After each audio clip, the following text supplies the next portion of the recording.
ચલો નમસ્કાર મિત્રો, 5 મિનિટમાં પાયો પાકો સિરીઝમાં આપણે ગુજરાતી સાહિત્ય એક અભ્યાસ એમાં અલગ અલગ મુદ્દાઓ આપણે લીધા છે.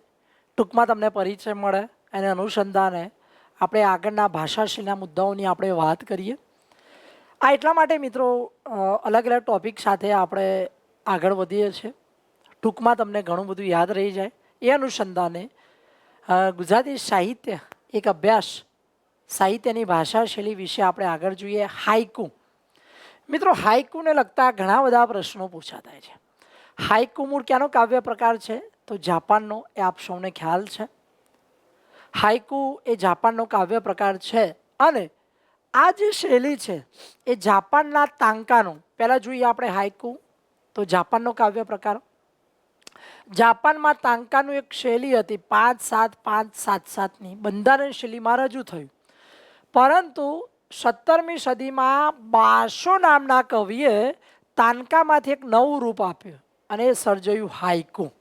શું સર્જાયું? હાઈકુ. તાંકાના આરબની જે શૈલી છે ને એની આ એક શ્રેણી આપણે લેવામાં આવી 5-7-5 ના બંધારણમાં સ્વતંત્ર કાવ્ય રચના આપી અને તેને શબ્દ આપ્યો હાકકુક. પછી સમય જતા તે હાઈકાઈ નામે ઓળખાય છે અને તેમાંથી અંતે હાઈકુ પ્રગટ્યું. મિત્રો સમજો, પણ આપણે ટૂંકમાં યાદ રાખવાનું છે કે હાઈકુ એ કઈ ભાષાનો સાહિત્ય પ્રકાર છે? તો જાપાનનો. ગુજરાતી સાહિત્યમાં હાઈકુ લાવનારનો શ્રેય કોને જાય છે? તો જીનાભાઈ રતનજી દેસાઈ. કેના વતની? તો ચીખલી, નવસારીમાં આવેલું. આ યાદ રાખજો મિત્રો, નવસારીમાં આવેલું ચીખલીના વતની. અને ગુજરાતી ભાષાનું પ્રથમ હાઈકુ પૂછાય સોનેરી ચાંદ રૂપેરી સૂરજ. બીજું મિત્રો કે હાઈકુમાં આપણે જોવા જઈએ તો કુલ અક્ષર આ યાદ રાખવાનું છે. હાઈકુમાં કુલ અક્ષર કેટલા છે? તો 17. બીજું કે હાઈકુનું બંધારણ પણ ઘણીવાર પરીક્ષામાં પૂછાયું છે. એટલે 5-7-5 આ હાઈકુનું બંધારણ છે. હાઈકુમાં કુલ કેટલી પંક્તિ છે? પંક્તિ. હાઈકુમાં કુલ પંક્તિ તો 3-3 પંક્તિની રચના એટલે હાઈકુ. હાઈકુના પિતા તો જીનાભાઈ રતનજી દેસાઈ. પ્રથમ હાઈકુ સોનેરી ચાંદ રૂપેરી સૂરજ. પણ વધુમાં મિત્રો જો હાઈકુની જગ્યાએ હાઈકા પૂછાય ને તો તમારે યાદ રાખવાનું છે હાઈકા માટે કોણ જાણીતું? તો કિશોરસિંહ સોલંકી. આ યાદ રાખજો, બરાબર છે, એ જાણીતા છે કિશોરસિંહ સોલંકી. ઓકે, એટલે હાઈકુ ક્યાંનો કાવ્ય પ્રકાર છે? જાપાનનો કાવ્ય પ્રકાર છે. મુક્તક ટૂંકમાં યાદ રાખવાનું. મુક્તક એટલે શું? તો સુભાષિત. મુક્તક એટલે લઘુ સ્વરૂપ છે. મુક્તક એટલે સામાન્ય રીતે મોતી પણ થાય છે. બીજું 2 કે 4 પંક્તિમાં રચાયેલ રચના એટલે મુક્તક. બરાબર છે. એના સિવાય વિશેષ તમને પરીક્ષામાં પૂછાય કે દુહો એટલે શું? દુહો એટલે શું? આવો પણ પ્રશ્ન ઘણીવાર પૂછાયેલો. તો દુહો એટલે 10મો વેદ. આ યાદ રાખવાનું. પછી તમને પૂછાય કે સ્તવન એટલે શું? સ્તવન એટલે શું? તો તમારે યાદ રાખવાનું છે સ્તવન એટલે 24 તીર્થ કરો. બરાબર છે. આના સિવાય વિશેષ નહીં જવાનું મિત્રો. મુક્તક એટલે મોતી અથવા સુભાષિત. દુહો એટલે 10મો વેદ. સ્તવન એટલે 24 તીર્થ કરો. ઓકે, હાઈકુ એટલે પણ તમને ખ્યાલ આવી ગયો. ચલો, નિબંધ. સામાન્ય રીતે જોઈએ તો નિબંધ લખવા માટે કોઈ બંધનો હોતા નથી. કેવી રજૂઆત છે? તો મૌલિક રજૂઆત છે. નિબંધ એ ગદ્ય સ્વરૂપ છે. મૌલિક વિચારો રજૂ કરવાનું સરસ માધ્યમ છે. અંગ્રેજીમાં એસે શબ્દ પરથી પ્રચલિત થયેલો એક સાહિત્ય પ્રકાર છે.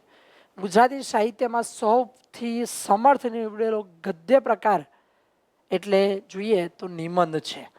પરંતુ ગુજરાતી સાહિત્યમાં અર્વાચીન યુગમાં બહોળા પ્રમાણમાં ગદ્યનું ખેડાણ થયું છે અને ગદ્ય યુગ તરીકે પણ નિબંધને ઓળખવામાં આવે છે.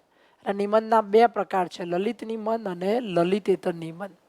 આપ સૌને ખ્યાલ હશે કે અર્વાચીન યુગનો જે શરૂઆત થઈ એ ગદ્યથી થઈ અને એના જે યુગ છે નર્મદ યુગ, સુધારક યુગ તરીકે ઓળખવામાં આવે છે. એટલે ગદ્યનું ખેડાણ ગુજરાતી સાહિત્યમાં કોણે કર્યું? તો નર્મદે. લલિત નિબંધ એટલે શું છે મિત્રો? તો વ્યક્તિ પોતાની અંગત લાગણીને સ્વાનુભાવે વ્યક્ત કરે ગમે તે રીતે, એને લલિત નિબંધ. લલિત નિબંધ એટલે શું છે? તો વ્યક્તિ જ્ઞાન અને ડાપણનું જ રજૂઆત એમાં કરવાની હોય છે. ગુજરાતી સાહિત્યમાં 1851માં નર્મદા શંકર લાભશંકર દવે પ્રથમ નિબંધ આપ્યો. પ્રથમ નિબંધ, ગુજરાતી ભાષાનો પ્રથમ નિબંધ એટલે મંડળી મળવાથી થતા લાભ. કઈ સાલમાં? 1851માં ગુજરાતી ભાષાનો સૌ પ્રથમ નિબંધ આપ્યો. પરંતુ મિત્રો પ્રશ્ન એવો પૂછાય કે ગુજરાતી સાહિત્યનો શ્રેષ્ઠ નિબંધ, તો શ્રેષ્ઠ નિબંધ તમારે કયો યાદ રાખવાનો છે? હિમાલયનો પ્રવાસ. હિમાલયનો પ્રવાસ કોની રચના છે? કાકા સાહેબ કાલેલકર. માટે નિબંધના પિતા પૂછાય. પ્રશ્ન સમજો, નિબંધના પિતા તો કાકા સાહેબ કાલેલકર. કાકા સાહેબ કાલેલકર નિબંધના પિતા છે. ઓકે. પ્રથમ નિબંધ કયો છે? મંડળી મળવાથી થતા લાભ. શ્રેષ્ઠ નિબંધ હિમાલયનો પ્રવાસ. પરંતુ આગળ અહીંયા છે ને એક આપ્યું છે કે આ ભૂત નિબંધ છે ને એ બીજો નિબંધ છે, ગુજરાતી ભાષાનો બીજો નિબંધ. દલપતરામની રચના છે. કોની છે? દલપતરામની. અને આધુનિક નિબંધ માટે આધુનિક નિબંધના હિમાયતી પૂછાય ને તો સુરેશ જોશી. આ પણ તમારે યાદ રાખવાનું છે. એટલે ફક્ત મિત્રો એક જ નિબંધ વાંચી લઈએ તો ખ્યાલ નહીં રહે. પ્રથમ નિબંધ તો મંડળી મળવાથી થતા લાભ. શ્રેષ્ઠ નિબંધ તો કયો આવે? હિમાલયનો પ્રવાસ. બીજો નિબંધ ભૂત નિબંધ. કોનો? દલપતરામ. ચલો, નવલિકા એટલે ટૂંકી વાર્તા. નવલિકા એટલે ટૂંકી રચના, ઓછામાં ઓછા સમયમાં જીવનના કોઈ પ્રસંગને વર્ણન કરવામાં આવતો ગદ્ય પ્રકાર છે. પ્રથમ નવલિકા, ગુજરાતી ભાષાની પ્રથમ નવલિકા ગોવાલણી મોસ્ટ આઈએમપી છે. 1913માં મલિયા નીલ રચિત આ રચના છે. કંચનલાલ વાસુદેવ મહેતાની આ રચના છે. એટલે પ્રથમ નવલિકા કઈ? ગોવાલણી. કોની છે? મલિયા નીલ રચિત રચના છે. ચલો, ડાયરી. ડાયરી એટલે વાસરીકાર અથવા રોજનીશી તરીકે ઓળખવામાં આવે છે. લખનાર પોતે પોતાની રોજબરોજની ઘટના પોથી કે ડાયરી સ્વરૂપે દર્શાવે છે. સામાન્ય રીતે આપણે જોઈએ તો ડાયરી માટે કોણ જાણીતું છે? મહાદેવભાઈ દેસાઈ, જેમણે 1 થી 17 ભાગમાં ડાયરી સાહિત્ય લખ્યું છે. અને આ મહાદેવભાઈ સરસ ગામના વતની છે. સરસપુર ગામ, સરસ ગામ સુરતમાં આવેલું, તેના વતની છે અને ડાયરી માટે ખૂબ જાણીતા છે. પરંતુ તમને એવો પ્રશ્ન પૂછાય કે ગુજરાતી સાહિત્યમાં સૌ પ્રથમ રોજનીશી લખનાર, રોજનીશી તરીકે ડાયરી લખનાર તો દુર્ગારામ મહેતા. આ યાદ રાખજો મિત્રો, દુર્ગારામ મહેતા. સૌથી મહત્વનો પ્રશ્ન. એ જ રીતે સ્ક્રેપ બુક, પ્રશ્ન શું આવે? સ્ક્રેપ બુક તરીકે રોજનીશી કોણે લખી? તો ગોવર્ધન રામ ત્રિપાઠી. આ બંને પ્રશ્નો ઘણીવાર પરીક્ષામાં પૂછાયેલા છે. સૌ પ્રથમ રોજનીશી કોણે લખી? તો દુર્ગારામ મહેતા. સ્ક્રેપ બુક માટે કોણ જાણીતું છે? સ્ક્રેપ બુક તો ગોવર્ધન રામ ત્રિપાઠી. ડાયરી સાહિત્ય માટે કોણ આવે? તો ડાયરી સાહિત્ય આવે 1 થી 17 ભાગ, બરાબર છે, મહાદેવભાઈ દેસાઈ. ઓકે મિત્રો, મહાદેવભાઈ દેસાઈના પુત્ર હતા નારાયણભાઈ દેસાઈ. નારાયણભાઈ દેસાઈ એમના વિશે પણ પૂછાતું હોય છે. જેવું વલસાડ, કેના હતા? વલસાડ. અને એમણે એમના પિતા માટે એક જીવન ચરિત્ર લખ્યું, અગ્નિ કુંડમાં ઉગેલું ગુલાબ. આ યાદ રાખજો, અગ્નિકુંડમાં ઉગેલું ગુલાબ કોની રચના છે? મહાદેવભાઈ દેસાઈની. અને કોના વિશે? નારાયણભાઈ દેસાઈની. કોના વિશે લખ્યું? તો મહાદેવભાઈ દેસાઈ. અને બીજી એક જાણીતી રચના છે મારું જીવન એ જ મારી વાણી. 5 ભાગમાં રચાયેલા રચના નારાયણભાઈ દેસાઈની છે. એટલે ડાયરી માટે કોણ જાણીતું છે? તો મહાદેવભાઈ દેસાઈ. વાત કરીએ નાટક. મિત્રો, નાટક એટલે આપણે સામાન્ય રીતે જોવા જઈએ તો દ્રશ્ય અને શ્રાવ્ય રજૂઆત છે. બીજા અર્થમાં જોઈએ તો નાટક એટલે અભિનય તેનો પ્રાણ છે. નાટક વિશે હાસ્ય નાટક, પ્રથમ નાટક, સામાજિક નાટક આવા ઘણા બધા પ્રશ્નો પૂછેલા છે. ગુજરાતી સાહિત્યમાં રંગભૂમિના નાટ્ય પિતા તરીકે કોને ઓળખવામાં આવે આવો પ્રશ્ન પણ પૂછાઈ ગયો છે. પરંતુ નાટ્યશાસ્ત્રના પિતા એવા ભરત મુનિ, એટલે નાટક વિશે આપણે જોઈએ તો અભિનય તેનો પ્રાણ છે. અભિનય તેનો પ્રાણ છે.